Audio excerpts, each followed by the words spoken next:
जो मुझसे भूल हुई है क्षमा करो, अब भूल नहीं करूँगी। तो चौथ माता ने प्रसन्न होकर आंखों से काजल, नाखूनों से मेहंदी और टीके से रोली निकाल कर उस पर छिड़का और उसका आदमी उठकर बैठ गया और बोला, आज मैं बहुत सोया।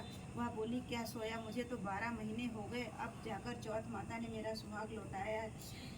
तब उसने कहा कि जल्दी से माता का पूजन करो। और जब चौथ माता की कहानी सुनी, पूजन किया, तो प्रसाद खाकर ही दोनों पति पत्नी चौपड़ खेलने लगे। नीचे से दासी ने आई और उसने दोनों को चौपड़ में पासे खेलते देखा। उसने सास जी को जाकर बताया।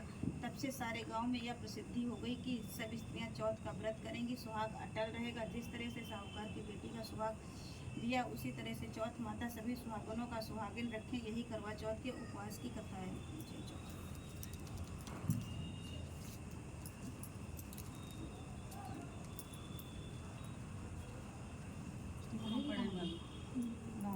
मैं कहाँ पढ़ पाऊंगा। प्राचीन काल की बात है। एक बार पांडुपुत्र अर्जुन तप करने के लिए नीलगिरी पर्वत पर चले गए थे। उधर पांडवों पर अकेले मुसीबतें पहले से ही थी। इससे द्रौपदी ने शोक विहार किया, कृष्ण की आराधना की। कृष्ण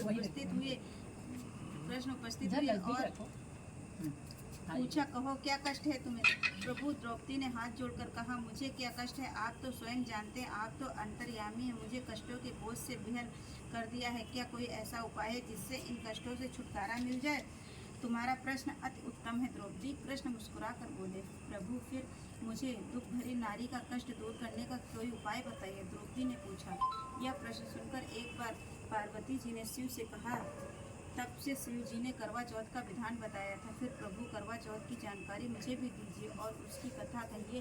तब कृष्ण ने एक पल सोचने के बाद कहा था, दुख सुख तो सांसारिक माना जाता है, प्राणी उससे सदा ही लिप्त रहता है। मैं तुम्हें अति उत्तम करवा चौथ का व्रत सुनाता हूँ, इसे ध्यान से सुनो।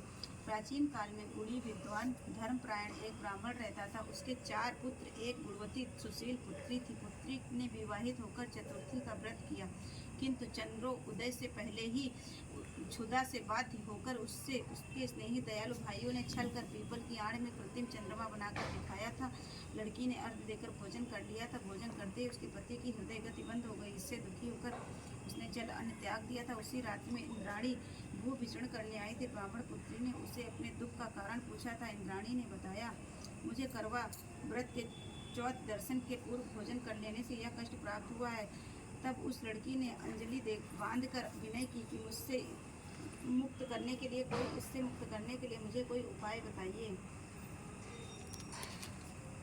इस पर इंद्राणी ने कहा था, यदि तुम विधिपूर्वक अगली करवा चौथ का व्रत करो तो तुम्हारे पति पुनर्जीवित हो जाएंगे। कन्या ने ऐसा ही करने का वचन दिया।